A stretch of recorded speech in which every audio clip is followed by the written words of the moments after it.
Prepare to have everything you thought you knew about Mexican cartels turned upside down. Forget the sensational headlines and bloody wars.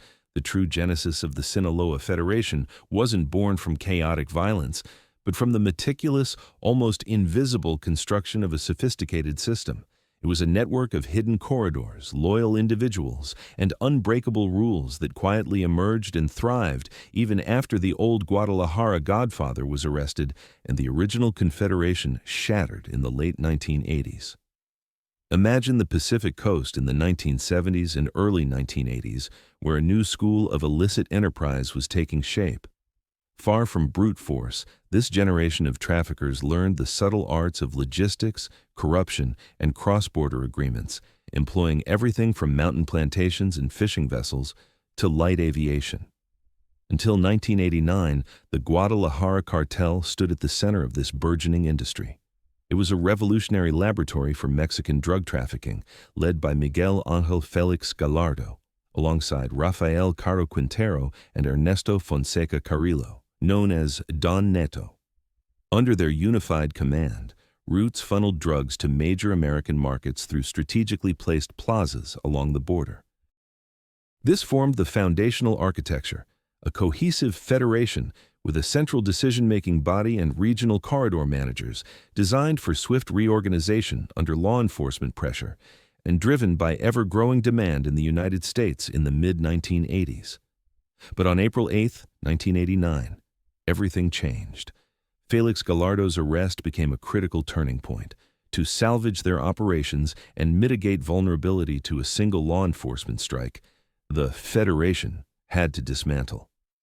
Following agreements brokered after the arrest, the plazas were divided. Tijuana went to Gallardo's nephews, the Arellano Felix brothers. Juarez was assigned to the Carrillo Fuentes clan, and the Pacific Corridor, the future Sinaloa, passed to the formidable duo of Joaquín El Chapo Guzmán and Ismael El Mayo Zambada, with veteran Héctor Luis El Güero Palma and mediator Juan José El Azul Esparragoza also playing key roles. Thus, a new type of federation was born. Sinaloa, headquartered in Culiacán. Its foundation was built on corridor discipline and operator autonomy, yet it maintained strict coordination where money, security, and routes converged. Its initial strength didn't stem from overt brutality, but from meticulous route engineering, leveraging the Pacific Ocean, intricate mountain trails, border cities, and a web of corrupt connections. This allowed them to transport not only marijuana but also cocaine from Colombia, gradually expanding their scale and reach. During this period, a unique balance of roles solidified. El Mayo emerged as the invisible logistics mastermind and negotiator. Guzmán, the resourceful organizer of supply lines and flow dispatcher, and El Azul, the consensus architect between old and new players. This trio masterfully transformed the Pacific into a supply control panel, skillfully avoiding direct confrontations, understanding that calculation and speed were more effective decision-makers than machine gun fire. However, as the 1990s approached, inevitable tremors from the state and rival cartels shook the system. High-profile cases and internal turbulence forced Sinaloa to seal its corridors even tighter, aiming to withstand thinning supply chains and escalating risk costs. Even Guzmán's arrest in Guatemala in June of 1993, following a chase and swift extradition to Mexico, didn't shatter the core mechanism. The federal scheme, with its redundant routes and duplicated managers, continued to function. The network survived this blow and began to evolve, shifting from personalized leadership to a modular structure. If one operator failed, another immediately took their place, and the plaza landscape reorganized to ensure no artery was left isolated. This was the configuration in which Sinaloa entered the late 1990s, emerging as the largest Pacific supplier by coverage. While its future innovations weren't fully revealed, it already outpaced competitors in decision-making speed and flexibility. It's crucial to understand that the 1989 division not only separated the main clans along their corridors, but also established a new market constitution. Survival favored those who were faster and more precise, not those who fired loudest at crossroads. Sinaloa inherited from Guadalajara not just the routes, but a method: negotiate, build, duplicate, and only then, if all diplomatic avenues failed, respond with force. This method allowed them to endure the first wave of 1990s crackdowns without losing their core. Instead, they gained connections in Tijuana, Juarez, Nogales, and along the entire Pacific Shoulder, which funneled shipments to the U.S. border.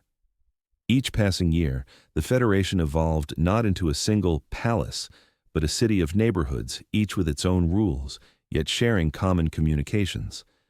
The center's role was limited to setting the pace and distributing risks. Thus, the groundwork was laid for future wars and alliances. Sinaloa possessed the people, the roots, and a well-honed habit of outmaneuvering competitors through logistics, not headlines. This habit would soon clash with the Tijuana and Juarez clans in the battle for the world's most lucrative gateways, from San Diego to El Paso. Forget the simplistic one boss, one vertical models. The true power of the Sinaloa Federation wasn't in flashy displays, but in the intricate web woven by three masterminds: Joaquín El Chapo Guzmán, Ismael El Mayo Zambada, and Juan José El Azul Esparragoza. They built a federation where corridors overshadowed titles, and logistics mattered more than grandstanding nicknames. Picture Culiacán as the nerve center. Here, money, roots, and people converged. Decisions were made on how to distribute risk across the Sierra Madres mountain trails and Pacific ports, then channel the flow north to the border plazas from Nogales to Tijuana, avoiding dependence on any single move. After 1989, with the Guadalajara Confederation's disintegration, the future Sinaloa embraced a modular architecture. Each operator was autonomous in their sector, yet connected to a shared distribution console, ensuring that a single blow couldn't cripple the entire system.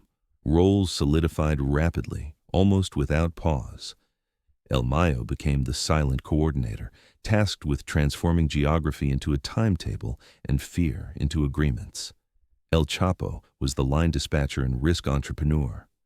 El Azul, the mediator, adept at cooling overheated allies and dividing plazas to ensure future spoils remained. Their strength lay not in ostentatious dominance, but in building a dual circuit.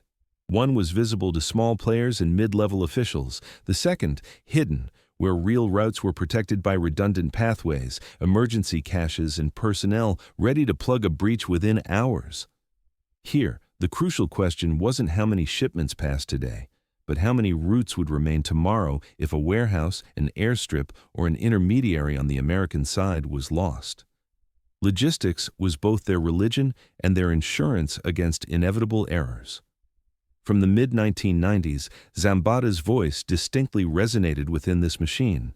He became the symbol of the coordinator who raised and lowered barriers on routes from Sinaloa and Nayarit to Sonora, discreetly linking rural fields with maritime voyages and federal highways with money flows. Guzmán, despite facing intense scrutiny, remained the rhythm architect. He had a knack for identifying windows between raids and for utilizing satellite communications to cover the chain's blind spots, while law enforcement redistributed forces after a high-profile operation. And El Azul, he embodied the circulating compromise. Having navigated diverse worlds, from the old Guadalajara school to negotiations with allied structures, he skillfully separated personal conflicts from business logic, understanding that a single wrong word could jeopardize a truck's passage through a northern checkpoint. This trio established the rule. The Federation survived longer if each plaza managed its own money and personnel, but routes and security were coordinated by a single, albeit dispersed, decision-making center, communicating through various addresses, phones, and trusted intermediaries. Geographically, this sounded simple, yet was terrifyingly effective.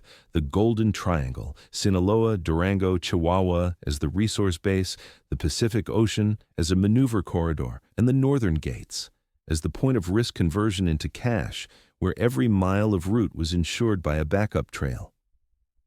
Sonora was touched by long shadows, Nogales as a crossroads for well-engineered smuggling, Baja California Sur as a stepping stone to San Diego, where precise arithmetic of timetables and rotating shifts were valued over brutality. By the mid-decade, Sinaloa solidified the practice of subcontracting. Local groups were assigned zones of responsibility and a share, but pledged allegiance to the corridor, not a name.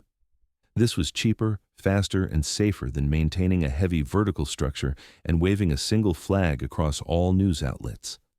The meaning was simple. If a bridge collapsed today, the network wouldn't notice. Shipments would divert to nearby ones, and backup personnel already knew who to replace, who to pay, and where to secure an additional tail for cover. In this silence, another discipline grew: risk accounting.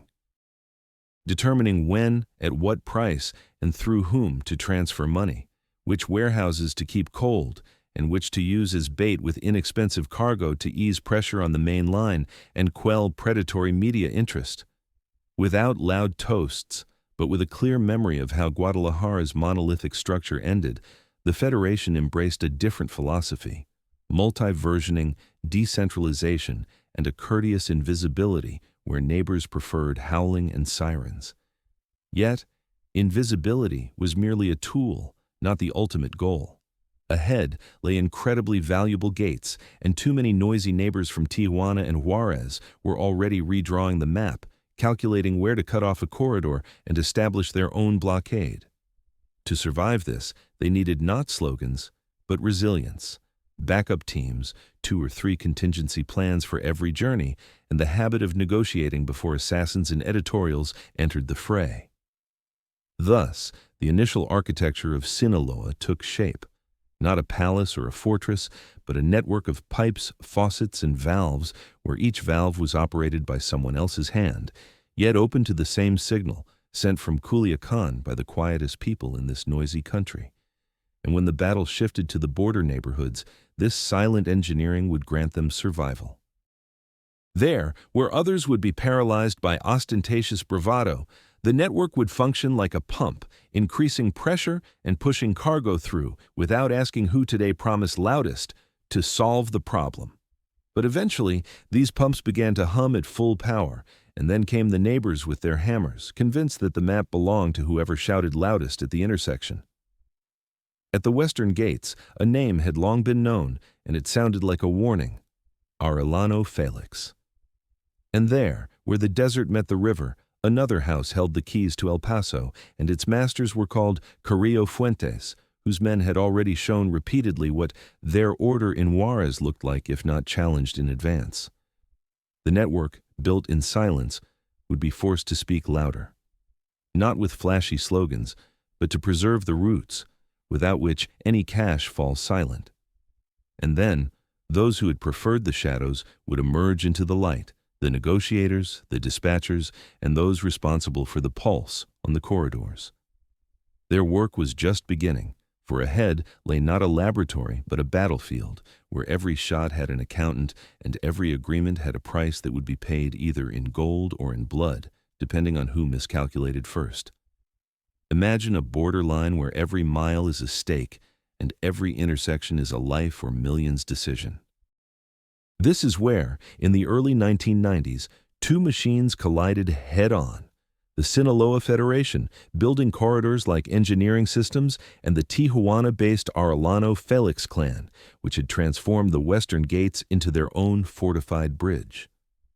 The first thunderclap struck on the night of November 9th, 1992, in Puerto Vallarta, when approximately 35 armed men stormed the Christine nightclub, leaving 6 bodies amidst shattered glass and screams, igniting a cycle of retaliation and manhunts that would define the map for years to come. Testimonies and official reports of those days recorded this episode as a clash between traffickers, linking the confrontation of Joaquín Guzmán and Hector Palma's camp with the Arellano Felix brothers. This moment is considered by many sources to be the beginning of an open war for the Western Corridor, where Tijuana and San Diego were the primary prize. Just 6 months later, on May 24, 1993, gunfire erupted in the parking lot of Guadalajara International Airport. Within minutes, dozens of bullets were fired, and Cardinal Juan Jesús Posadas Ocampo died, a victim of the crossfire and, according to the official version, a tragic case of mistaken identity during the hunt for Guzmán by Arellano Felix's men and their American mercenaries from the Logan Heights gang. Investigations established that some of the militants had been recruited in San Diego by Logan Heights, and key figures in the Arellano structure were implicated as masterminds and accomplices, turning the episode into a national scandal and triggering a wave of persecutions, drastically increasing risks for both sides. In this climate of heightened scrutiny, on June 9, 1993, Guzmán was arrested by the Guatemalan army at a hotel near Tapachula, after which he was urgently extradited to Mexico. This marked the beginning of his lengthy prison saga, which became a symbol of the vulnerability even of the fastest players in the face of coordinated pressure and operational luck. These dates became anchors. November 1992, a public declaration of forced redistribution in Tijuana. May 1993, a national tragedy and shock. June 1993, a legal response from the state, after which the war didn't end, but shifted to a mode of calculated and targeted strikes. While the western gates burned, on the other flank, in Juarez, the iron calm of Amado Carrillo Fuentes, the Lord of the Skies, held sway. He controlled air and land routes to El Paso until July 4, 1997, when he died on the operating table in Mexico City from complications of plastic surgery. This event was confirmed by the prosecutor's office and reported by the press as a turning point for the entire northern market. Even public skepticism was forced to suppress immediate demonstrations of the body on July 8, 1997, but the result was singular. Carrillo Fuentes' death opened a period of turbulence in which his heir Vicente Carrillo Fuentes maintained the Juarez brand, but the previous monolithic structure vanished and the line of the military wing became more crucial than ever. It was then that La Línea, Juarez's armed wing, strengthened in the urban underground. Composed of active and retired police officers, it later formed an alliance with Barrio Azteca, allowing it to maintain influence over the crucial U.S.-Mexico crossing and prepare defenses against external assaults when peso collections and neighborhood control would be at stake. Juarez's particularity in the late 1990s and early 2000s was not an explosion, but a slow, tenacious struggle for leverage within the municipal and regional environment, where every guarantor and every position in law enforcement counted no less than 100 automatic rifles, anticipating the future open campaign. Meanwhile, Tijuana paid the price for its sensational fame. On February 10, 2002, Ramon Arellano Felix died in a shootout in Mazatlan, Sinaloa. Just 1 month later, on March 9, 2002, his brother Benjamin, the organization's mastermind, was arrested, dealing a blow to the system's top 2 tiers within 30 days. Reports from Mexico and the United States in those weeks also recorded subsequent episodes. On August 14, 2006, off Cabo San Lucas, the U.S. Coast Guard arrested Francisco Javier Arellano Felix, and in 2008, Eduardo Arellano Felix was also handcuffed, symbolically closing the first era of the family and leaving the plaza vulnerable to new management and external influence. On paper, this appeared as the disintegration of one of the most recognizable brands of the Northwest. But on the ground, it meant something else. Every arrest and every death opened windows of opportunity for competitors, and the Sinaloa Federation methodically began to increase its presence in Baja California's corridors, operating through subcontracts, negotiations, and the interception of logistical nodes. From Baja California to Sonora, from Nogales to Tijuana, the map gradually lost its singular coloring. By the mid-2000s, the balance was no longer determined by a single clan surname, as it had been 10 years earlier. It was composed of a puzzle of customs preferences, city agreements, and new owners of shift teams and warehouses. On the eastern flank in Juarez, the silence was deceptive. Amado's death and the transfer of power to Vicente did not ease tension, but hid it beneath the surface, where La Línea, perfecting its interaction with Barrio Azteca, prepared a response to anyone who dared to buy neighborhoods or collect piso without the old master's permission. Internal reports and analyses from those years, as early as the beginning of the 2010s, already recorded that, with the erosion of Juarez's leverage, the scales were beginning to tip in Sinaloa's favor. This manifested in a decrease in homicides by 2012 and the widespread assessment that the winner on key corridors had been determined, although the price of this stabilization was not immediately known. Thus, the first wars for Tijuana and the escalating tension near El Paso laid the groundwork for the future map, where the imprints of 3 dates are visible everywhere. 1992, the open stage was stormed by automatic weapons in Puerto Vallarta. 1993, the shock of Guadalajara Airport propelled the war onto a national level. 1997, the death of the Lord of the Skies deprived a corridor of its former support and slowly pulled the threads of balance westward into a new distribution of forces. And if in those years the stakes were on names and fear, later it would be roots and cash that decided whoever calculated and built reserves faster would survive any title, especially when the numbers on the northern side of the border remained higher than any slogan about order and final victory. Sinaloa's logistics evolved from simple trails and light aviation into a meticulously designed subterranean infrastructure. Around the turn of the 1990s and 2000s, tunnels systematically emerged along the Tijuana-Otay Mesa axis, transforming the plazas into multi-level corridors where a backup route was as crucial as the main supply channel. The purpose was to eliminate dependence on terrestrial risks and border bottlenecks. Hidden passages beneath San Diego's warehouse districts and Otay Mesa's industrial zones allowed them to withstand raid pressure and maintain supply rhythm without public clamor. San Diego's statistics for 2025 speak to the tenacity of opponents on both sides of the border.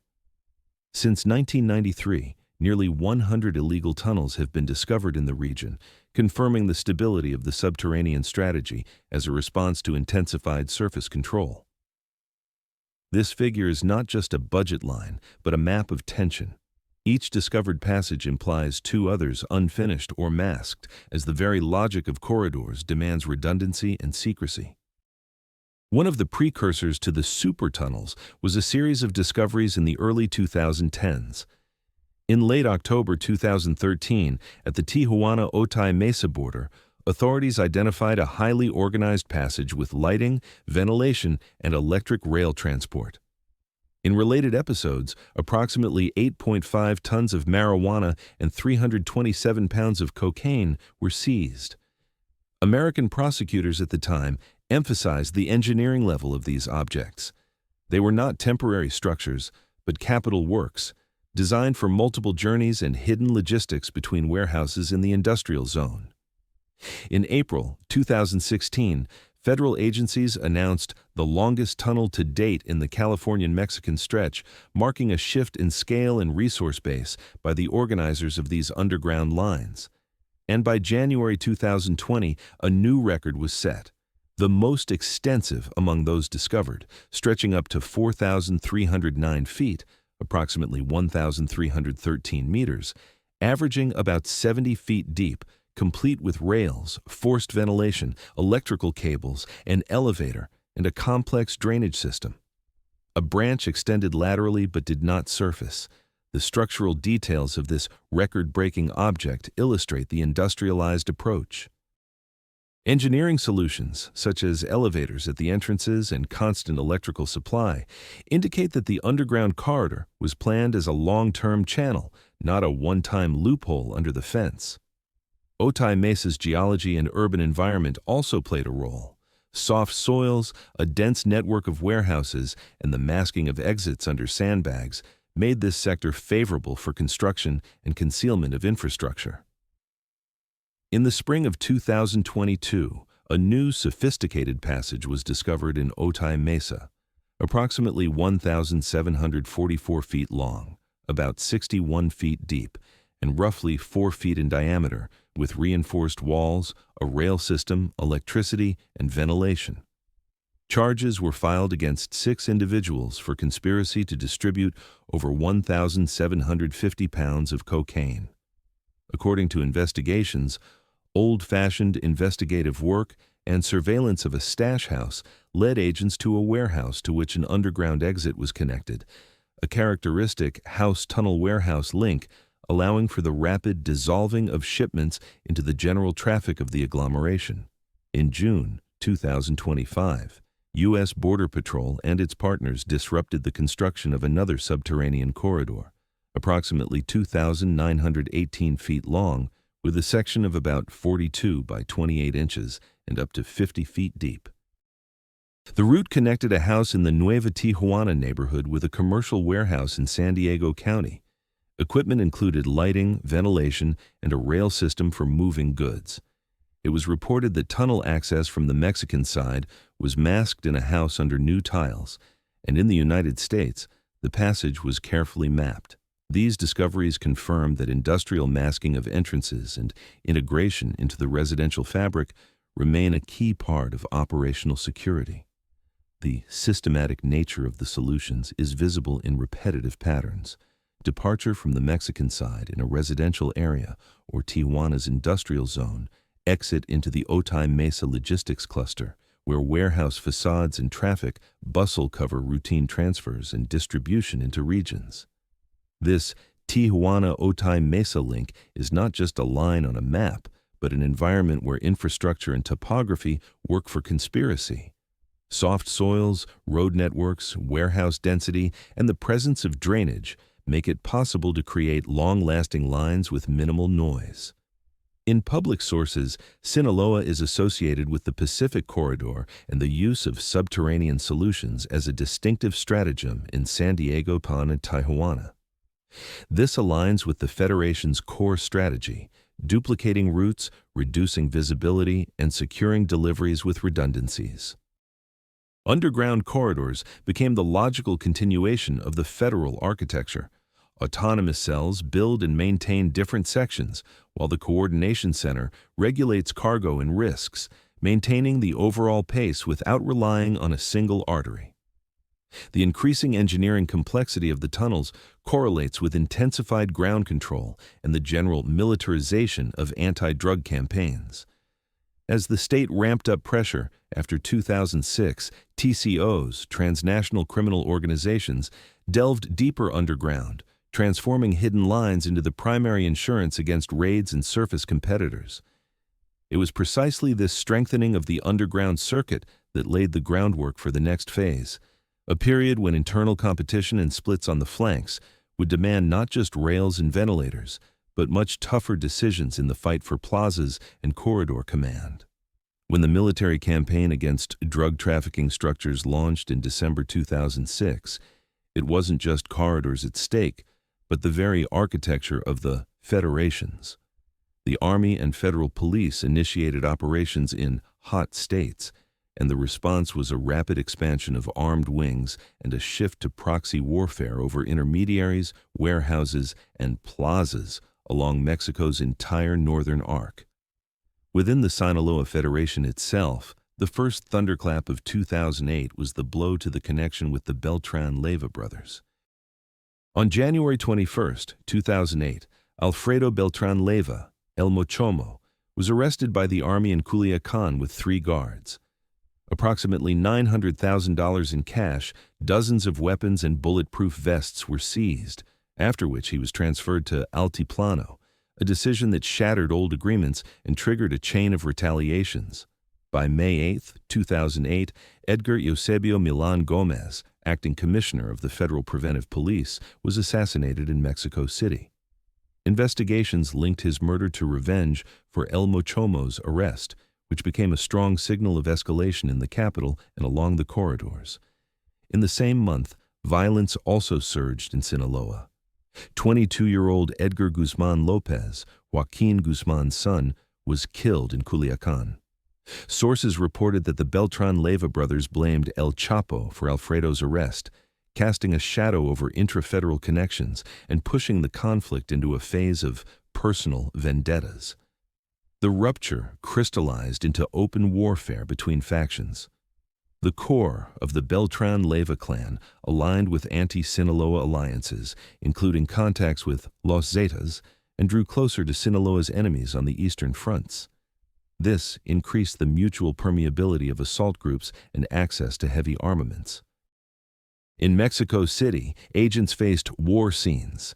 In one house, a group of killers was arrested with dozens of assault rifles and grenade launchers, approximately 30 hand grenades, and bulletproof vests bearing the acronym FEDA, Fuerzas Especiales de Arturo, or Arturo's Special Forces, directly indicating the militarization of Arturo Beltrán Leiva's wing.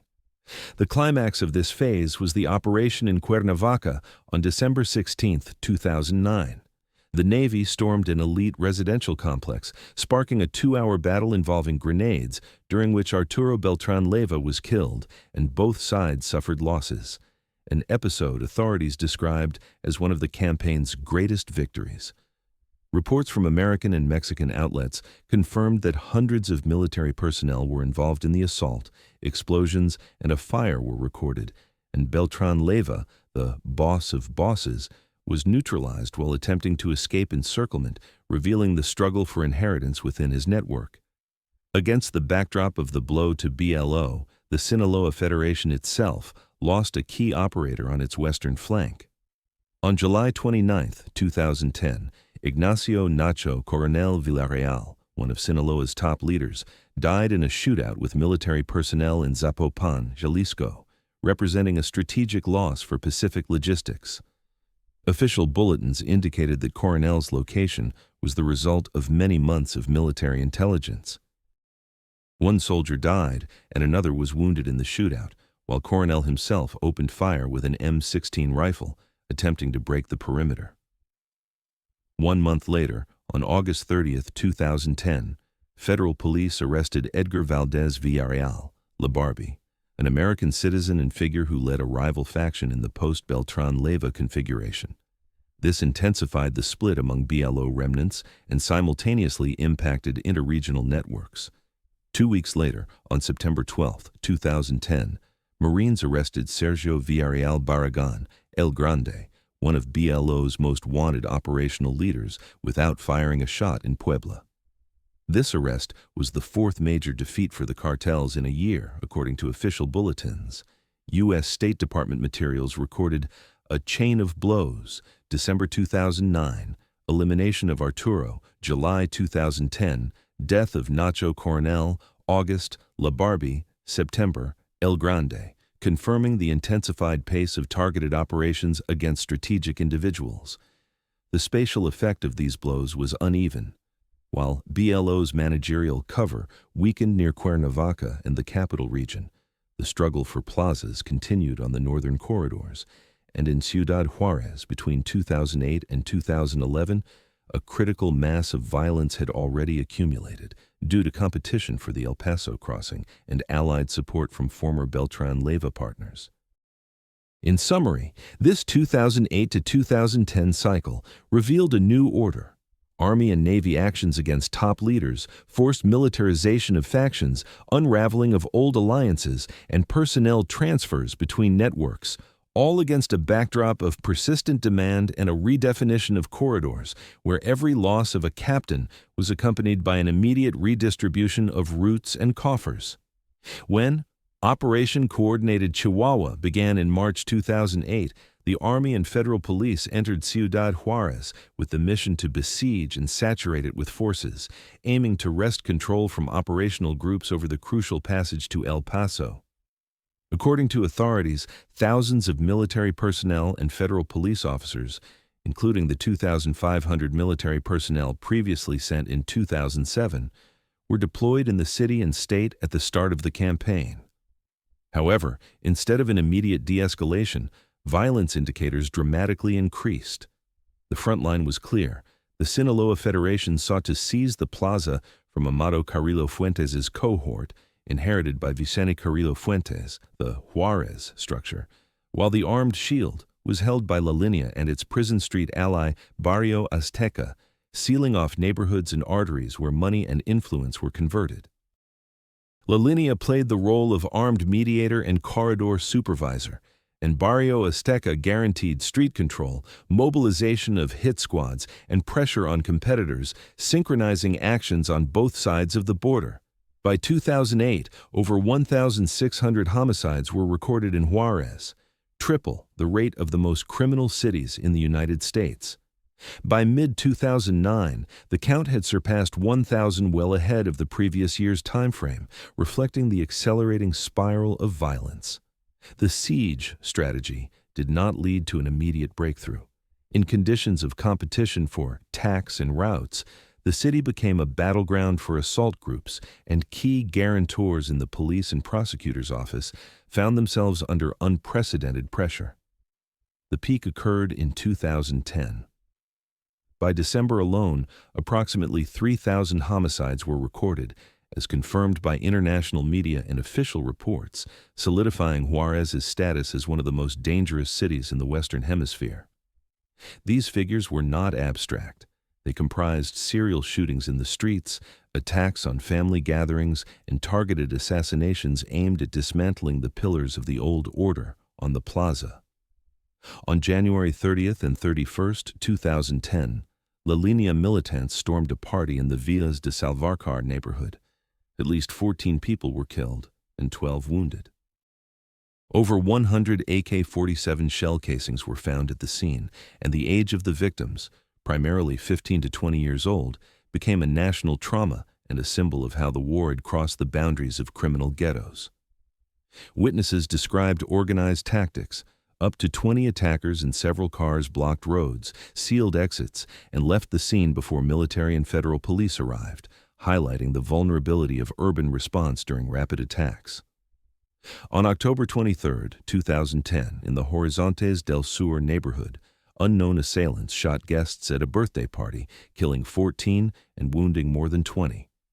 The investigation considered versions involving participation by La Línea and Barrio Azteca, or hired contractors to eliminate a specific target from a hostile group, indicating a mix of plaza politics and contractual violence. The similarity to the January massacre, neighborhood blocking, rapid entry, massive firepower, and synchronized withdrawal, demonstrated a consolidated pattern of very short-cycle attacks in residential areas with minimized risk of arrest. According to analysts and investigative materials, the war for guarantors became central. State prosecutors' office officials, police commanders and operators, as well as their relatives, became targets, with Sinaloa publicly marking targets via banners and then reporting their elimination, forcing hundreds of employees to resign or move into the gray zone.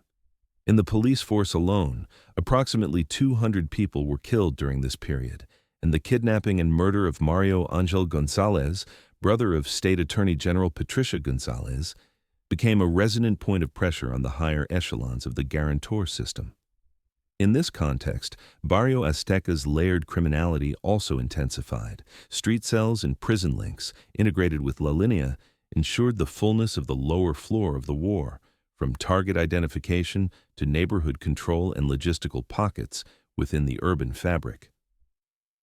The combination of street control and guarantor politics allowed the Juarez cartel to resist as long as it maintained support within law enforcement institutions.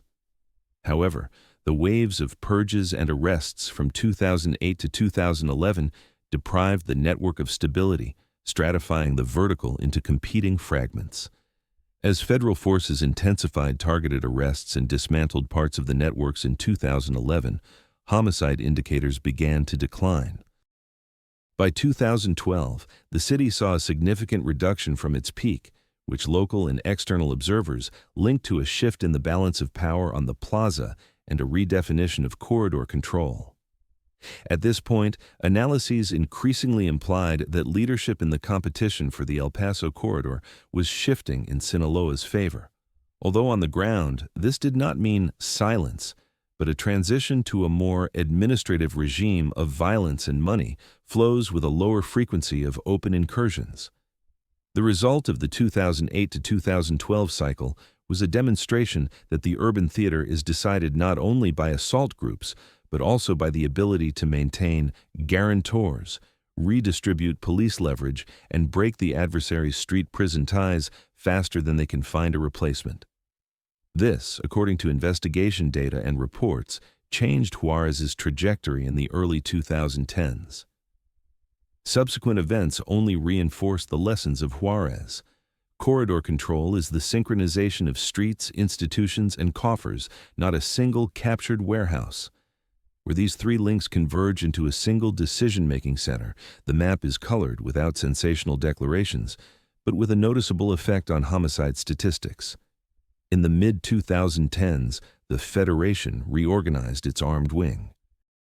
Street assault groups definitively transformed into specialized armed wings, where autonomous cells received specific zones of responsibility, and coordination occurred through intermediaries, remaining tied to corridors and plazas rather than a single boss's personal feud. The War for Juarez, where between 2008 and 2011, Artistas Asesinos, Los Meticulous, and Gente Nueva joined the main operators in street battles as assault brigades, laid the groundwork for this model, formalizing the latter's status as a key armed wing for Sinaloa's needs in the northern corridor. According to reports, Gente Nueva was used as a mobile pressure tool, from targeted assassinations to controlling neighborhoods and warehouse pockets where money and influence were converted, while rivals relied on La Línea and Barrio Azteca in a mirrored response, which fixed the typical configuration of the urban war theater of that era. But as the front stabilized, units linked to El Mayo came to the forefront, primarily Los Antrax, whose function included protecting key figures, relaying orders, and providing armed support for sensitive operations in Sinaloa and Sonora. On December 30, 2013, José Rodrigo Arechiga Gamboa, Chino Antrax, one of Los Antrax's leaders and founders, was arrested at Amsterdam Schiphol Airport at the request of the United States via Interpol on drug trafficking charges, followed by extradition in 2014. This represented the first major blow to an elite protection and assault cell of the Federation in an international jurisdiction. Hispanic bulletins indicate that his handover to San Diego was formalized on July 10 and 11, 2014. And the process itself was accompanied by a high level of scrutiny due to the subject's status as a key coordinator of the armed wing. On February 20, 2014, Jesus Peña, known as L20, linked to Los Antrax Corps and El Mayo's circuit, was arrested in Culiacán. The arrest occurred in the context of a large-scale operation aimed at locating Zambada, further exposing the vulnerability of connecting nodes in the protection and communication chain. 3 months later, on May 23, 2014, Melesio Beltrán Medina, El Mele, identified in local reports as a participant in the armed network, was killed in the Morelos neighborhood, Culiacán, an episode that completed the picture of targeted losses at the middle level. Around the turn of 2016 and 2017, the evolution of the armed wing overlapped with an internal political crisis within the Federation. Damaso López Núñez, El Licenciado, long considered one of El Chapo's closest allies and operators in managing the lines, clashed with Los Chapitos, leading to reorganizations in protection and assault cells and a redistribution of plazas in Sinaloa. On May 2, 2017, López was arrested in Mexico City in an elite residential complex following a joint operation by military and prosecutors. Images of his convoy under heavy armed escort became an indicator of the end of this phase of internal cartel struggle.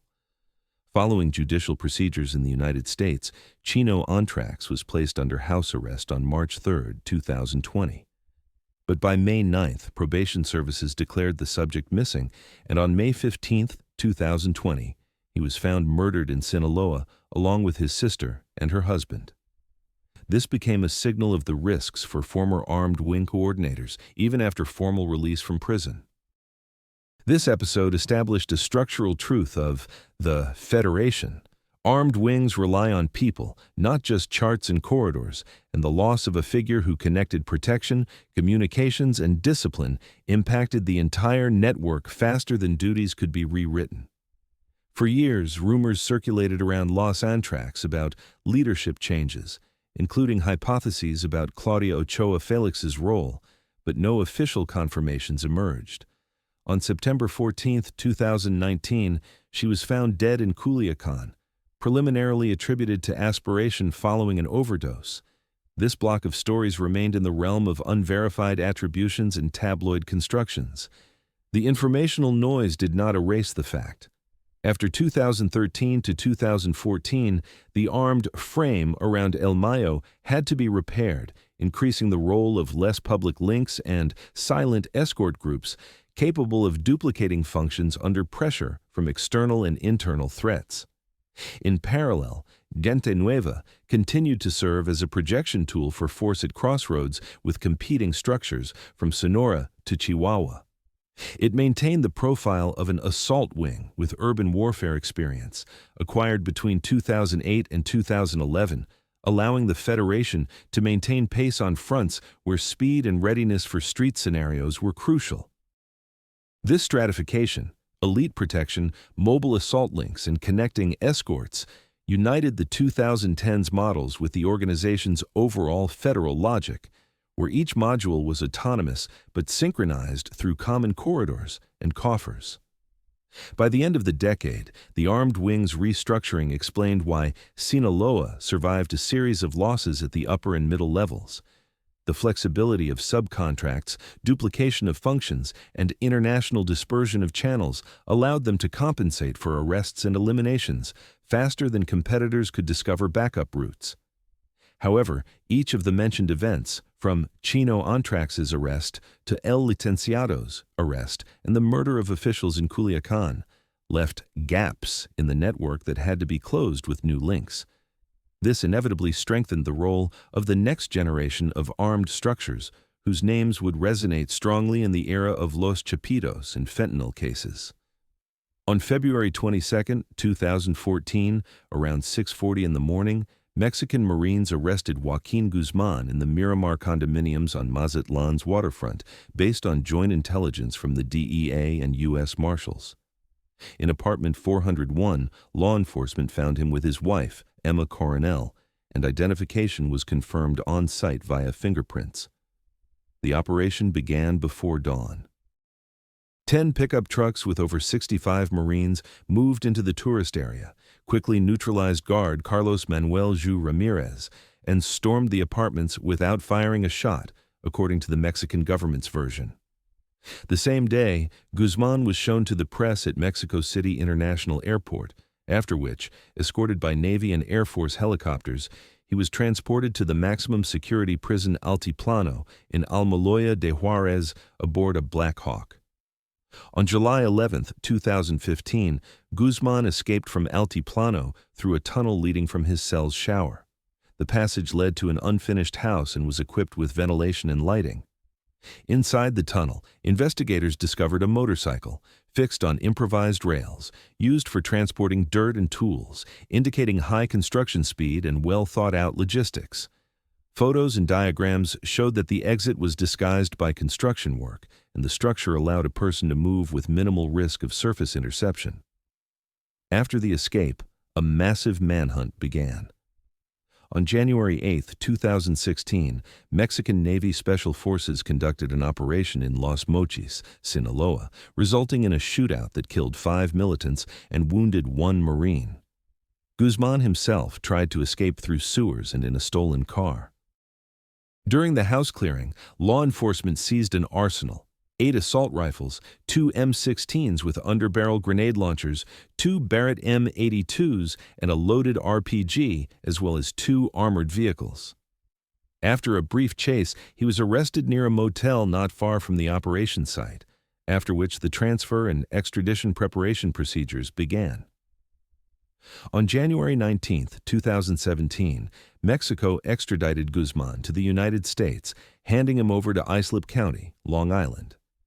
This was the result of a series of judicial decisions on requests from American agencies with guarantees against the death penalty. The U.S. Attorney's Office for the Eastern District of New York filed charges of leading a continuing criminal enterprise, CCE, and related episodes of drug trafficking, money laundering, and violence, consolidating cases from several jurisdictions. The Department of Justice emphasized that years of interagency work and coordination by HSI, DEA, FBI, and USMS ensured the subject's safe delivery to the Brooklyn court. The judicial process under maximum security began in November 2018 and concluded on February 12, 2019, with the jury's guilty verdict on all 10 counts, including CCE and related drug conspiracies. During the trial, more than 50 people testified, including former cartel partners who described the scale of supplies, corruption schemes, and episodes of violence, which the prosecution called a mountain of evidence.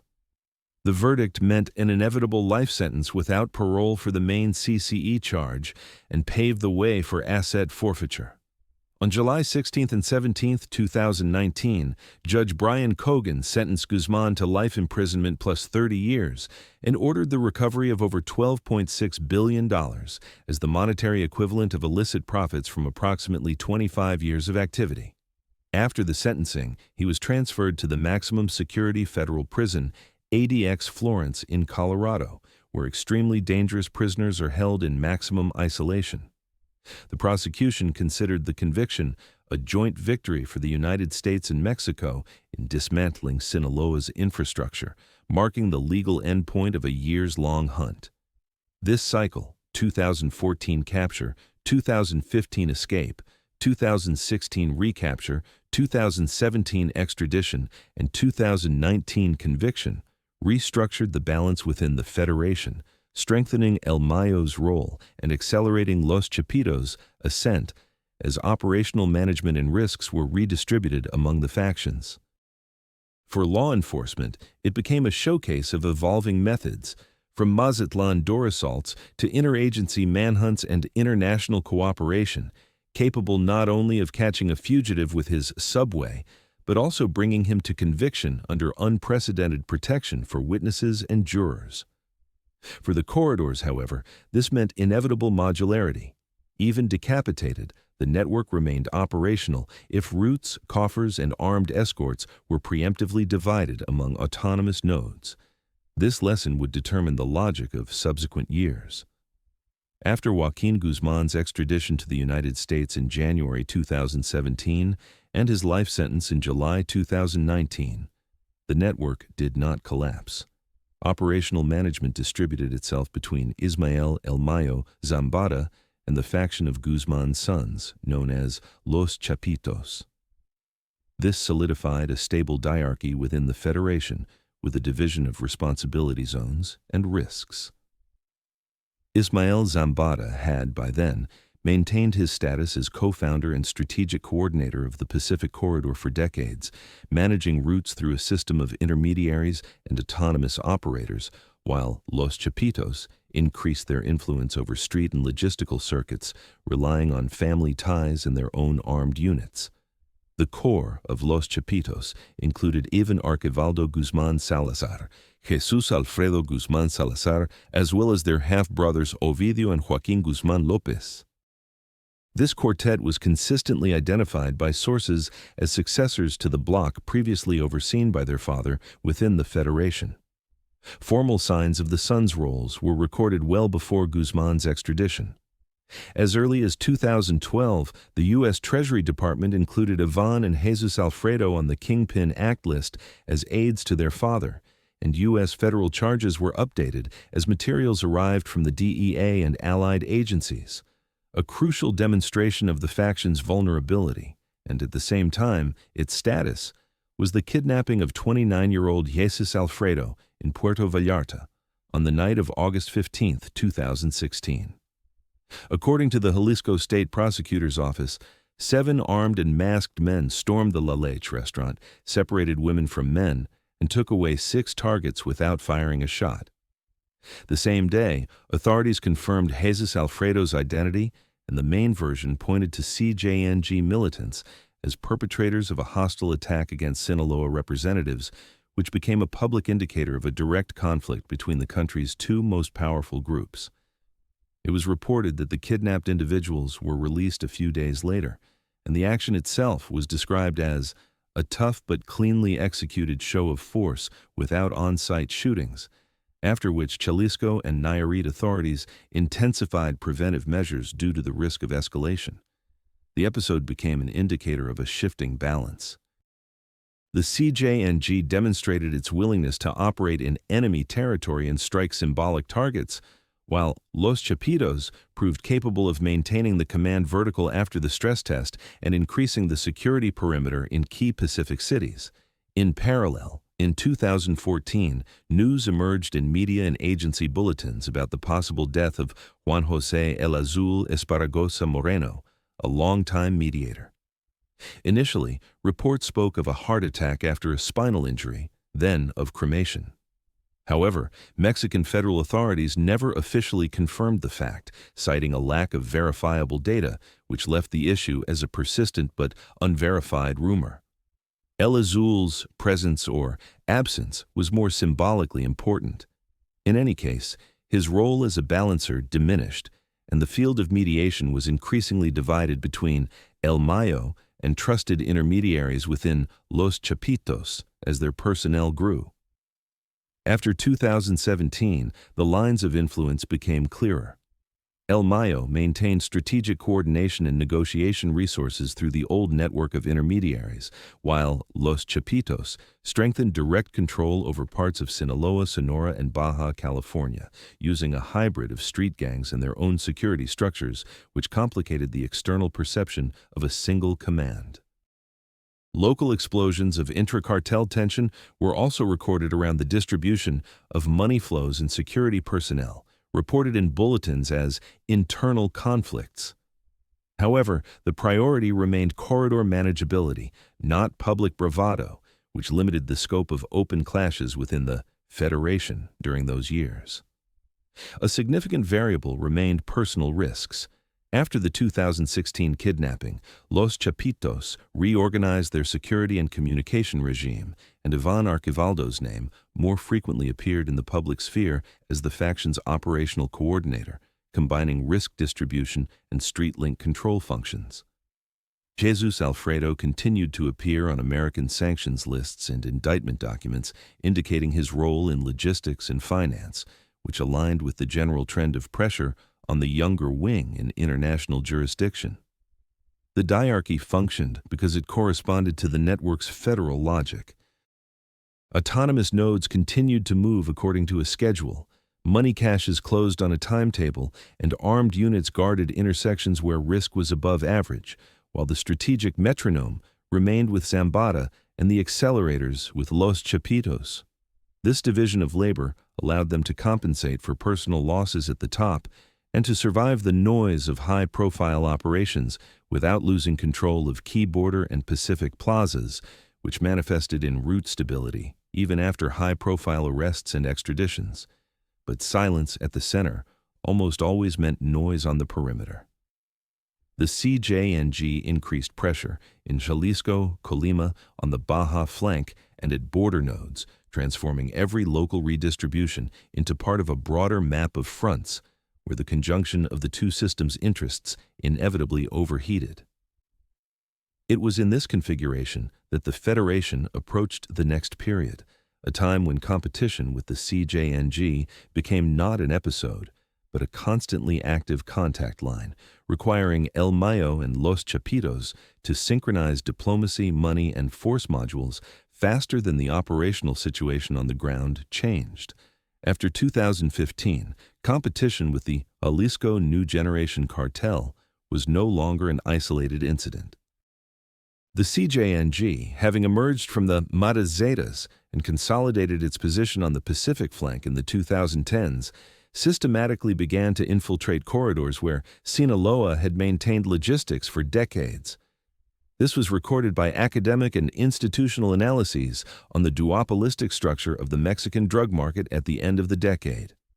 The CJNG's strategy relied on multi-front expansion from Michoacán and Colima, with Manzanillo Port as a precursor entry point to the nodes of Baja California and Sonora, prioritizing ports and highways where control over container flow and dry ports meant direct access to raw materials and markets. For Sinaloa, this necessitated maintaining not just individual plazas, but entire segments of logistical chains where subterranean solutions, backup routes, and decentralized management had to compensate for the CJNG's growing perimeter pressure. In Baja California, where Tijuana was traditionally one of the Golden Gates, the competition transformed into a multipolar rivalry. The CJNG's presence reinforced the already existing market fragmentation between surviving clans and Sinaloa operators. This was described in analyses as a multicentric war with variable front geometries. The rise of the CJNG was accompanied by an increase in violence in northwest border cities, where every local redistribution had a domino effect on neighboring municipalities, and homicide statistics reflected a wave-like dynamic typical of prolonged conflict between networks with comparable resources. The key characteristic of this period was the rejection of a rigid vertical in favor of network nodes.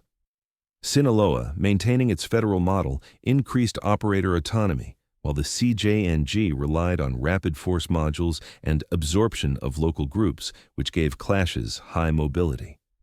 In the southern Pacific, Manzanillo, Colima, acquired strategic significance.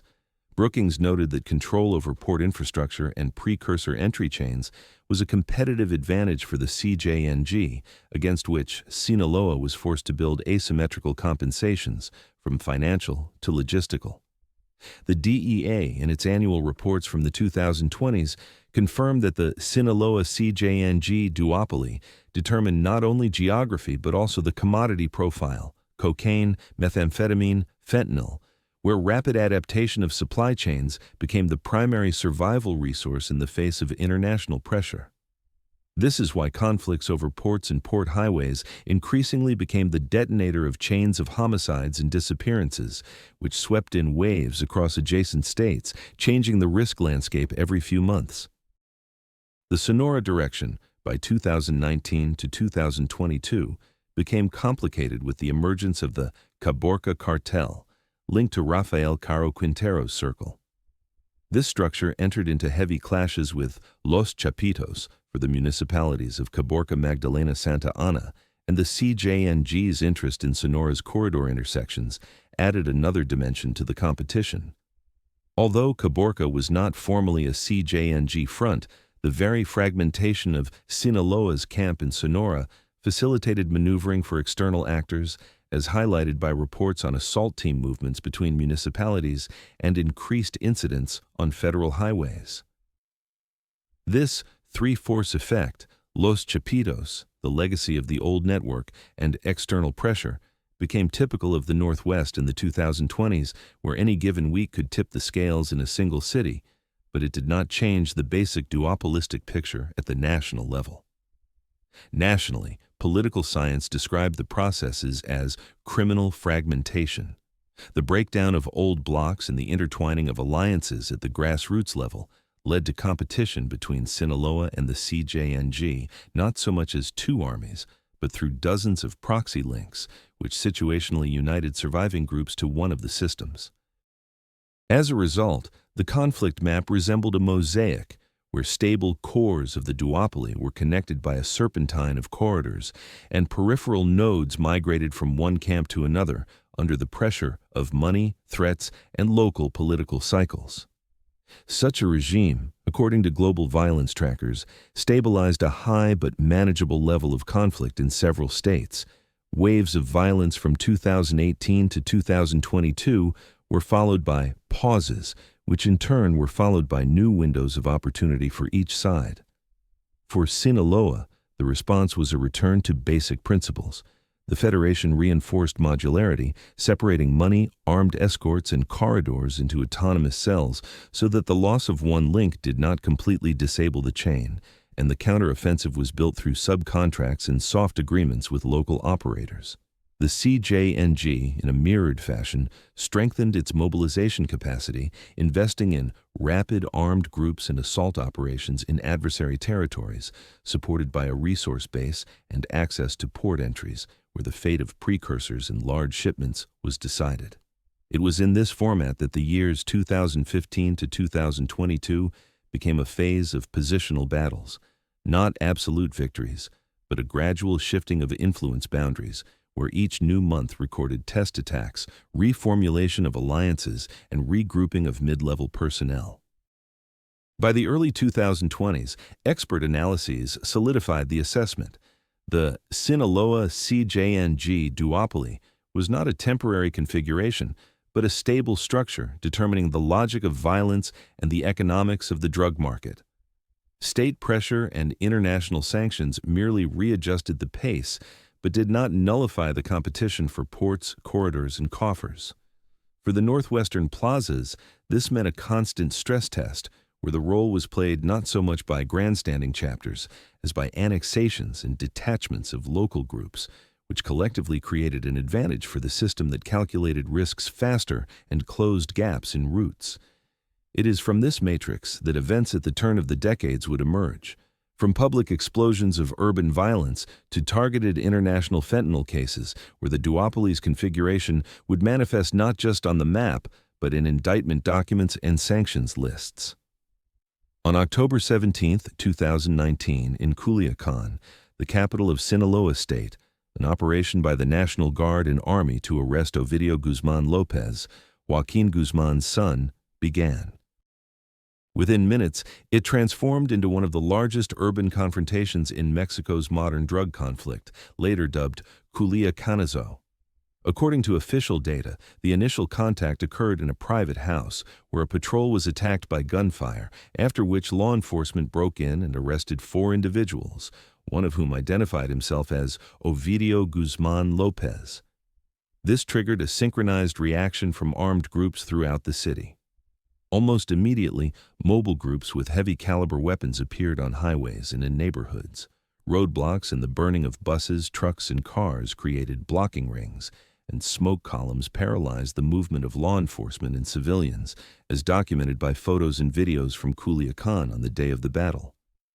Residents took cover in supermarkets and parking lots, families lay on the asphalt under fire, and some areas were effectively under operational blockade, where columns of pickup trucks with mounted machine guns and snipers on rooftops moved between conflict points, bypassing army and police presence nodes.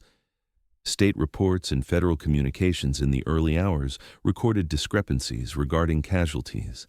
Sinaloa Security Chief Cristobal Castañeda initially reported 2 dead and 21 wounded, although images from the scenes suggested a higher probability of fatalities, and the assessment itself was refined as control over neighborhoods was restored. Simultaneously, news arrived of vehicle damage and ambushes on approaches to checkpoints. Armed groups attacked patrols attempting to force their way to roadblocks, exacerbating the uncertainty of the situation and forcing authorities to urge citizens to remain in their homes. Military personnel and guards found themselves under multi-point pressure. According to subsequent analysis, 19 roadblocks and at least 14 armed clashes were recorded during the combat hours alone, with 68 units of military equipment damaged by fire, reflecting the intensity and density of attacks in urban directions. Individual militant groups attacked law enforcement targets.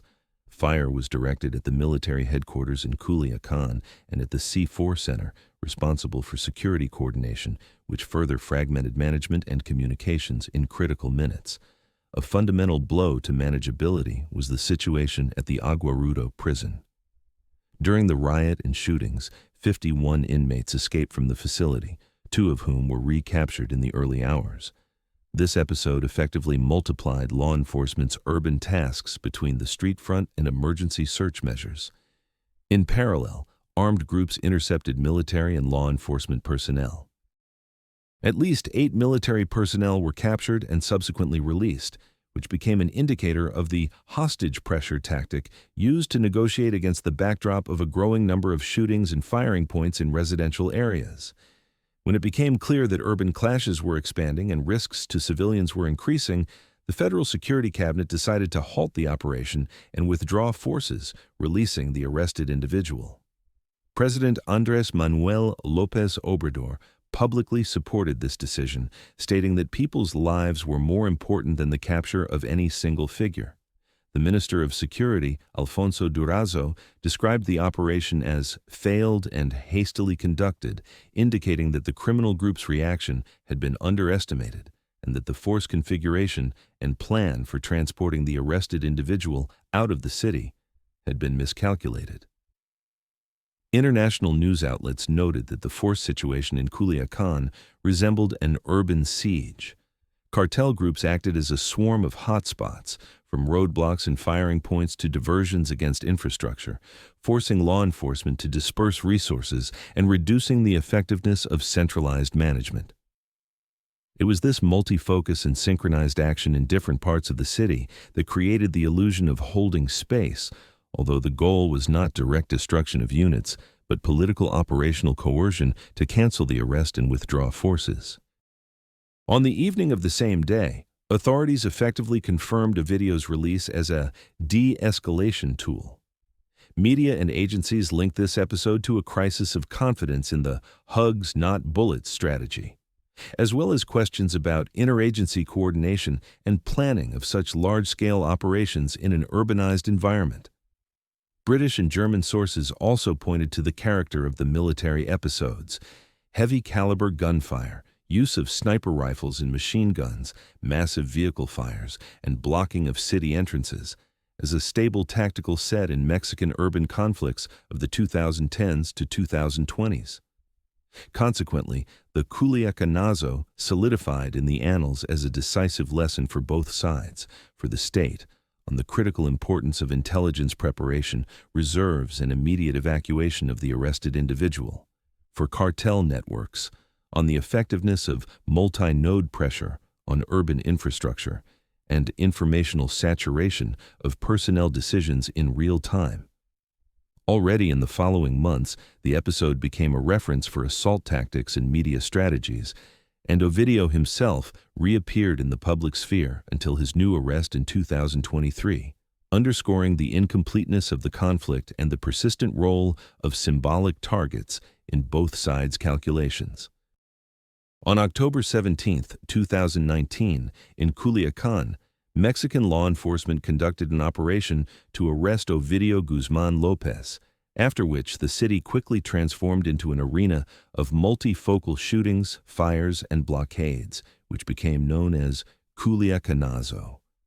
According to initial data, a security group located a house in the Tres Rios neighborhood where 4 individuals were arrested, including Ovidio.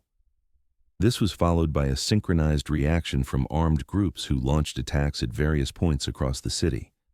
Testimonies indicated the use of heavy Donat 50 caliber rifles, grenade launchers, machine guns, and improvised armored vehicles, as well as massive vehicle fires for narco blockades, which paralyzed traffic and constrained law enforcement maneuverability. Photojournalism captured columns of smoke, blocked highways, and columns of pickup trucks with fighters aboard, while residents sought shelter in shopping centers and parking lots under the sound of automatic weapon fire. Official reports in the early hours were highly contradictory, but then the basic picture emerged. The city found itself cut into segments by firing points and mobile ambushes, forcing military and National Guard to fragment their efforts. In analyses, this was described as an urban siege and a swarm tactic, simultaneously blocking, offensive, and informational, where the tactical goal was not the direct destruction of units, but coercion to cancel the arrest through a management crisis. At the end of the analysis, at least 19 narco blockades and 14 armed clashes were recorded within the urban agglomeration, illustrating the density and simultaneity of actions in different neighborhoods. A separate front was the incident at the Aguarudo Penitentiary Center.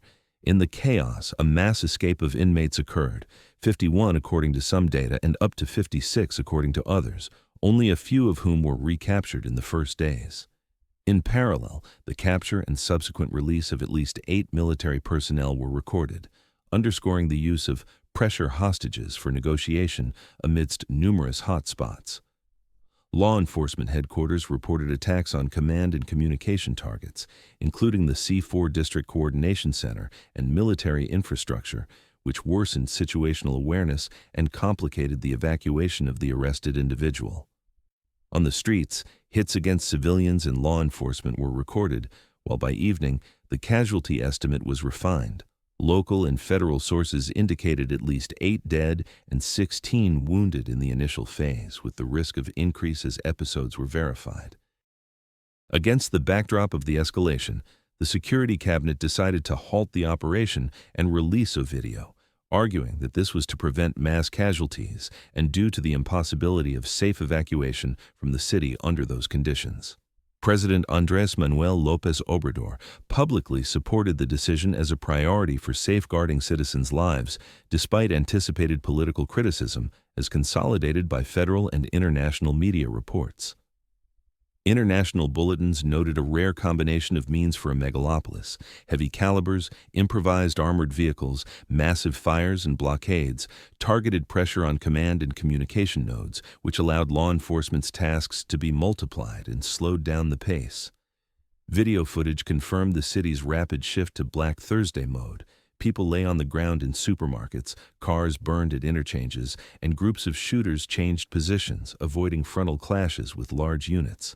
The battle parameters showed that preliminary planning and the provision of evacuation routes for the arrested individual had been insufficiently calculated, and the assessment of the adversary's readiness for synchronized blockades and ambush actions was underestimated. At the end of 24 hours, authorities confirmed the withdrawal of forces, and the episode became the subject of heated discussions on tactics for operations in high-risk urban environments and on interagency coordination in actions against network structures. Subsequent studies used the Culiacanazo as a case study on swarm actions by criminal networks against regular forces, with emphasis on managerial bottlenecks and the informational effects of synchronized pressure. For the Sinaloa Federation, this day demonstrated the ability to rapidly mobilize armed units and overload urban infrastructure, obtaining political operational decisions in real time. For the state, the need to address such situations with excessive reserves, consolidated evacuation corridors, and stable communications to minimize the probability of a repeat of a similar domino effect in the streets of a million-person city. Subsequent events in 2023 would show that the lessons of Black Thursday were partially assimilated, but the very logic of urban warfare in Sinaloa remained dependent on mobilization speed, intelligence quality, and readiness for multifocal scenarios. April 2023 marked a turning point. The U.S. Department of Justice and the DEA announced widespread charges against Los Chapitos, branding them pioneers of industrial fentanyl production and trafficking, and declaring unprecedented access to the network's upper echelons after 18 months of operational infiltration. In parallel, agencies revealed a series of indictments across various U.S. districts, implicating leaders, chemists, logisticians, and financiers, with an emphasis on precursor supplies, counterfeit pill production, and routes to the United States, as recorded in Department of Justice and IRS criminal investigation communiques. The DEA's threat assessment was stark. Los Chapitos had flooded the American market with fentanyl over 8 years, making it the most lethal threat to the country, and the network itself had been proactively infiltrated and tracked globally, strengthening the evidentiary basis. By May 8, 2023, OFAC sanctioned the 4th member of Los Chapitos and extended targeting of fentanyl and precursor networks, utilizing tools from Executive Order 14,059 and counterterrorism regulations to block assets and transactions. On September 26, 2023, 11 days after Ovidio's extradition, OFAC announced a new strike. 9 figures linked to Los Chapitos and several entities were subjected to blocking measures coordinated with Mexico's Financial Intelligence Unit, UIF, and accompanied by State Department rewards. The Treasury Department's communique emphasized the objective: to disrupt precursor entry chains and financial channels, managing laboratories that produce counterfeit fentanyl pills for the American market, which is linked to a multi-agency U.S. strategy. Sanctions were accompanied by updated entries in SDN lists and identifier indications in the OFAC database, crucial for banks, cryptocurrency services, and business partners, whose automated filters block operations with flagged individuals and companies. Simultaneously, the legal process against Ovidio Guzmán López continued. On September 15, 2023, he was extradited to the United States, and on September 18th, he appeared in federal court in Chicago on charges of continuing criminal enterprise and drug-related conspiracies, pleading not guilty. Indictment documents specified the period of actions from May 2008 to October 2021, the multi-district nature of the investigation, NDDS, Northern District of Illinois, Southern District of California, and reliance on a bilateral extradition treaty with respect for procedural terms. This clearly integrated the Department of Justice's April actions.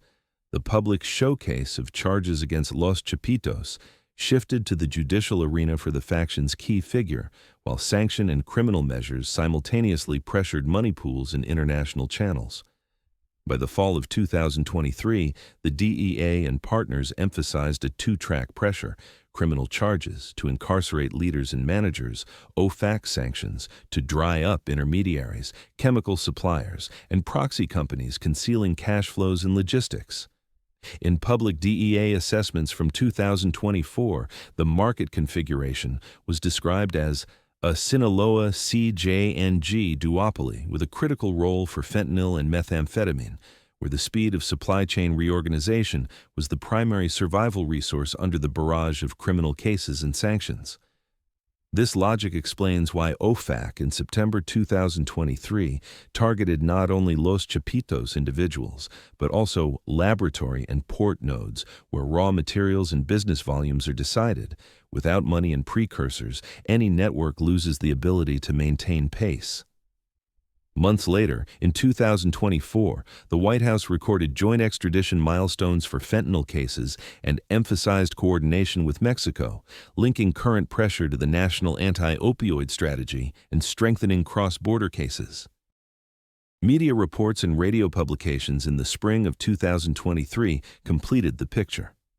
Federal agencies declared that Los Chapitos network had aggressively reoriented fentanyl production and delivery, and agents gained unprecedented access to its upper echelons. Consequently, by the end of 2023, a triple squeeze formed against Los Chapitos: criminal prosecutions, investigations and trials, OFAC sanctions, asset blocking and secondary risks, and State Department rewards, increasing the likelihood of arrests abroad. For the Federation itself, this translated into forced modularity, a redefinition of coffers, accelerated rotation of intermediaries, and a partial shift to cash and gray channels, which naturally stemmed from the risk of freezing dollar lines in port chains. And for U.S. courts, the ability to consolidate cases against Sinaloa's fentanyl circuit, grouping logisticians, chemists, and financiers into a single node, as recorded in the Department of Justice's April communiqué, with subsequent pressure through plea agreements. The 2023 to 2024 timeline thus unfolded in sequence. April, public presentation of charges and establishment of Los Chapitos' role in fentanyl. September, Ovidio's extradition and hearing plus expansion of sanctions. 2024, continuation of the sanctions path and intergovernmental emphasis on fentanyl cases. This linkage, criminal cases, sanctions, and extraditions, imprinted a new rhythm on the entire system. The faster financial and raw material channels are intercepted and drained, the deeper the network is forced to sink into decentralization and risk, paying time, money, and personnel for every attempt to maintain previous volumes. On January 5, 2023, at dawn, Mexican law enforcement conducted an operation to arrest Ovidio Guzmán López in the rural area of Jesus Maria near Culiacán, which immediately triggered a wave of violence across Sinaloa state. In response, armed groups blocked highways with burning cars, organized ambushes, and attacked military convoys, shifting firing points between the agglomeration's neighborhoods and surrounding network nodes. Culiacán Airport was closed after gunfire was directed at 2 aircraft, 1 passenger and 1 military, marking an urban episode of unprecedented firing intensity in early 2023.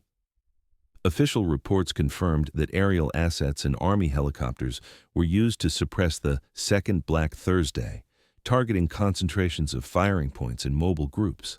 By the end of 2 days, the situation had stabilized, and authorities declared order restored. However, by this point, double casualties and widespread destruction of urban infrastructure had already been recorded. In total, at least 29 people died, 10 military personnel, 1 police officer, and 19 alleged cartel militants. Dozens of arrests and destroyed vehicles on both sides were also reported. The casualty registry included a damaged Mexican Air Force Boeing 737-800 and a CASA C-295M transport aircraft, underscoring the intensity of fire against aerial targets and infrastructure. According to estimates, thousands of law enforcement agents participated in the operation, while the cartel operated a swarm of mobile groups blocking highways and communication nodes. Jesus Maria became the epicenter of the clashes, where the army blocked entrances for checks and residents hid for hours in homes without communications and electricity until humanitarian convoys and demoners arrived. The Red Cross set up tents providing water, food, and medical assistance, while investigative teams recovered bodies and defused unexploded grenades in adjacent areas. In parallel, the military evacuated the arrested individual by air to Mexico City for further federal legal proceedings. By February 27, 2023, the United States officially requested Ovidio's extradition from Mexico to stand trial on American charges. On September 15, 2023, Ovidio Guzmán was extradited to the United States and delivered to Chicago. He became the first of El Chapo's 4 sons to be sent to American jurisdiction for fentanyl-related offenses and associated charges. On September 18, he appeared before the federal court for the Northern District of Illinois. The NDIL prosecutor's office confirmed the hearing for a wide range of drug conspiracy and money laundering charges. At the first hearing, Ovidio pleaded not guilty, as recorded by international agencies and the American press. The prosecution reported coordination between U.S. and Mexican agencies for his delivery and transfer, linking the case to the extensive April attack on Los Chapitos and fentanyl networks. The extradition occurred during a period when the Department of Justice and the DEA had publicly announced a series of indictments against Los Chapitos, allowing logisticians, chemists, and financiers to be united in a single field, and then procedural steps to be taken against the key figure. The judicial path was synchronized with the sanctions path. OFAC in September 2023 targeted 9 links of the faction, blocking assets and transactions, which increased the total cost of risk for the network. Such 2-track pressure, criminal and financial, complicated the trafficking of precursors and dirty money, shifting part of the operations to cash and increasing the vulnerability of intermediaries. It was precisely in this context that Ovidio's extradition became a political legal milestone, demonstrating that after the military failures of 2019, the state had adapted tactics to multifocal scenarios and intergovernmental formats. The timeline from January 5th to September 15th, 2023, demonstrates the logic of the new cycle: lightning arrest under urban siege conditions, aerial ground suppression of swarm groups, extradition request, and transfer of the subject to American jurisdiction under reinforced escort. The second Black Friday in Sinaloa did not end with a local compromise, but with a procedural conclusion: incarceration in Chicago, where the arguments of the parties are no longer measured by the intensity of gunfire, but by the volume of evidence and the list of episodes. In practice, this meant that the Federation had to reorganize its security perimeter and delegate risks among autonomous nodes to maintain corridor manageability against the backdrop of the trial against one of the generation's key symbols. The subsequent trajectory of events, from extended sanctions to armed wing arrests, was the direct continuation of this set of military, financial, and judicial decisions, which by the fall of 2023 determined the pace of pressure on Los Chapitos. After Ovidio's extradition in September 2023, the next blow struck the faction's armed armor. On May 25, 2024, Nestor Isidro Perez Salas, known as El Nini, was extradited to the United States and delivered to the jurisdiction of the federal court, which the Department of Justice described as a significant milestone in fentanyl cases and the violence that accompanied Los Chapitos operations. The White House publicly thanked Mexico for El Nini's extradition, emphasizing his role as a key enforcer and organizer of murders, tortures, and kidnappings in the interest of the Sinaloa Cartel and his involvement in industrial fentanyl trafficking to the United States. According to the Department of Justice, El Nini was considered one of the main sicarios, hitmen, and leaders of the faction's armed wing, and his charges include conspiracy to traffic cocaine and methamphetamine, as well as illegal possession of machine guns and explosive devices, and witness tampering with incriminating acts dated at least to February 2021 in American documents. The State Department had offered up to $3 million in reward for information about him, and the arrest occurred in Mexico at the end of 2023, which was the prologue to his rapid transfer to New York jurisdiction for further legal proceedings. El Nini's extradition altered the faction's security and armed logistics configuration. With the loss of the coordinator responsible for rapid reaction and intimidation in key plazas, the burden fell on less public links and reserve escort groups, which in the short term increased the cost of neighborhood control. For the United States, this confirmed the effectiveness of the dual circuit strategy. Criminal cases against leaders and law enforcement synchronized with financial sanctions against precursor suppliers and proxy entities supporting production and cash flows. As early as April 14, 2023, the Department of Justice and the DEA publicly presented charges against Los Chapitos as pioneers of the fentanyl industry, registering the international trail of supplies and the laboratory infrastructure, which formed the basis for the 2023 to 2024 arrests and extraditions. In May 2023, OFAC added figures from Los Chapitos' entourage to sanctions lists, and then on September 25, 2023, extended targeting to 9 related individuals and several companies, blocking funding channels and chemical supplies in Mexico. In 2024, the sanctions path was supplemented by actions against laboratory equipment and chemical suppliers in Mexico, including within dual press releases with measures against other drug structures in the region, reflecting the strategy of parallel pressure on precursor entry chains and local proxy activities. By October 6, 2025, OFAC announced new sanctions, 8 individuals and 12 Mexican companies linked to the Los Chapitos faction, including a priority target, the Sumilab laboratory supplier in Culiacan, previously hit with measures, as highlighted in the publication, with details about the company's beneficiaries and government contracts. OFAC continued to update entries in the SDN database and related lists, which is crucial for banks, payment service providers, and business counterparts, whose automatic filters block operations and force the network to shift to cash and gray channels with increased risks of leaks and seizures.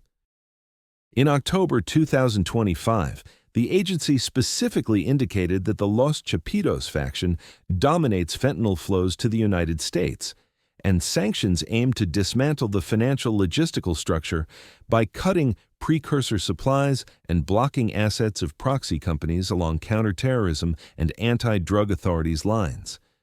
The political context also shifted. In 2025, the U.S. administration publicly labeled the fight against synthetic opioids as a national security issue, linking new sanctions against Los Chapitos nodes to the task of drying up sources of equipment and chemicals in Culiacan and beyond. In summary, the blow to armed protection represented by El Nini and the financial blockade of suppliers in 2024 to 2025 operate like scissors. On one hand, the faction loses its rigid shield of intimidation and street control. On the other, it is forced to reorganize raw material and money chains under the threat of immediate asset freezing. For the Federation, this means the inverse of decentralization. Modularity increases survival, but makes each cell more vulnerable to targeted sanctions and arrests of links, and the time to restart a corridor is measured in weeks and heavy security costs. For law enforcement, the extradition sanctions link produces a multiplier effect. The exemplary arrest of an armed leader is reinforced by a financial blow to the laboratory ecosystem and intermediaries, which in the heart of Sinaloa is a rare case of double pressure on a single territory. Thus, a new chapter opens. After the Culiacanazo and the 2023 requalification, street geometry changes not only with armored pickups and blockades, but also with OFAC seals on accounts and warehouses, and every loss of an armed coordination node, like El Nini, impacts the pace of routes much more strongly than a successful ambush on the periphery. The current configuration of Sinaloa is the result of half a century of evolution, from the disintegration of Guadalajara in 1989 to a federal network with autonomy in the plazas and a unique rhythm on the Pacific flank. This network was assembled by three figures: Joaquín Guzmán, Ismael Zambada, and Juan José Esparragoza, who distributed risk among operators, logistics, and mediation, thereby giving the organization resilience to military pressure and personnel losses. The first wars for Tijuana and the San Diego route, and then for El Paso Ciudad Juarez, demonstrated that slogans do not decide the outcome, but rather the presence of corridors, guarantors, and street modules capable of holding neighborhoods for weeks. The peak of violence in Juarez occurred in 2010, with approximately 3,000 homicides, and solidified the role of La Línea and Barrio Azteca as the ground floor of corridor defense, where urban warfare became the arrhythmia of the entire northern front. The next trademark step for the network was tunnels. From the first discoveries in the 2000s to super tunnels with rails, ventilation, and elevators, including the structural records on the Tijuana-Otay Mesa axis in 2020. The subterranean circuit allowed them to decongest terrestrial bottlenecks, redistribute volumes, and withstand incursions, making logistics less visible and more repairable while maintaining pace. The years 2008 to 2010 were a period of split with the Beltran leva and heavy targeted losses. Alfredo's arrest, January 2008, Arturo's elimination, December 2009, and Nacho Coronel's death, July 2010, simultaneously broke old alliances and restructured the Federation's armed wing. In this context, Gente Nueva established itself as an assault wing, and Los Antrax as an elite protection and assault unit around El Mayo. However, Chino Antrax's arrest in 2013 to 2014 and his murder in 2020 demonstrated the vulnerability of links even outside prisons. The Chapo saga dictated the pace of the decade: arrest in Mazatlan, February 2014. Escape via tunnel from Altiplano, July 2015. Recapture in Los Mochis, January 2016. Extradition to the United States, January 2017. Verdict, February 2019. And life sentence, July 2019. Even decapitated, the network did not collapse. The autonomy of its nodes and duplication of functions allowed management to be redistributed between El Mayo and Los Chapitos without stopping the corridors. Parallel to this, competition with the CJNG grew from the ports of Colima and Jalisco to the nodes of Baja California and Sonora, where the Sinaloa CJNG duopoly became the main outline of the Mexican drug market between 2015 and 2022. Global trackers and DEA assessments recorded positional clashes with variable front geometries and undulating violence dynamics on the duopoly's periphery. On October 17, 2019, the Culiacanazo became a mirror of urban warfare. Ovidio's capture, 19 blockades, 14 shootings, a riot and escape in Aguarudo, attacks on C4 and Army targets, after which authorities decided to halt the operation and release the subject for de-escalation. This lesson was partially learned by the state in 2023. On January 5th, in Jesus Maria, Ovidio was arrested, and clashes with roadblocks, attacks on 2 aircraft, and Air Force involvement ended with stabilization, with 29 officially confirmed deaths, including 10 military personnel. In the fall of 2023, the United States synchronized criminal and sanctions paths. The Department of Justice, each on DEA, formulated charges against Los Chapitos, while OFAC simultaneously struck at links in the fentanyl network, and Ovidio was extradited and tried in Chicago. In 2024, the linkage continued with the extradition of armed coordinator El Nini to the jurisdiction of the Southern District of New York, as confirmed by the Department of Justice, the Southern District of New York, and international media. By July 11, 2025, Ovidio changed his stance and pleaded guilty to federal charges in Chicago as part of a multi-district agreement, as reported by Reuters, El País, and IRS criminal investigation. This step fit into the general trend of judicial construction of fentanyl cases, where cooperation between subjects accelerates pressure on the network's logistics and financing. The sanctions path did not stop. After the 2023 targeting, OFAC in October 2025 announced a new package. 8 individuals and 12 Mexican companies linked to the Los Chapitos faction, including a priority target, the Sumilab laboratory supplier in Culiacan, previously targeted by measures underscoring the blow to the entry of precursors. The NDTA 2024, meanwhile, consolidates the key manual. Sinaloa CJNG duopoly, synthetics as the main threat, and the role of ports, laboratories, money channels as critical vulnerability points. The conclusions for Sinaloa in 2025 are as follows. Federal modularity has proven its vitality, allowing it to survive decapitations and sanctions cuts, but the cost of stability increases due to dependence on raw material and financial inputs, which are targeted by OFAC and Joint Department of Justice and DEA groups. The duopoly with the CJNG has not disappeared. It structures the market and violence, and the mosaic on the duopoly's periphery is still determined by the speed of redistribution of armed modules and the speed of reorganization of supply chains. Sinaloa's network pump works as long as there is air in the form of precursors, money, and guarantors, and every new blow to the armed coordinator and the laboratory ecosystem forces the network to deepen decentralization with an increase in costs and risks at each node. Law enforcement, on the other hand, becomes multi-layered. Extraditions of leaders, guilty pleas based on multi-district agreements, as well as targeted sanctions against chemical and equipment suppliers, convert the noise of the streets into the silence of blocked accounts and warehouses.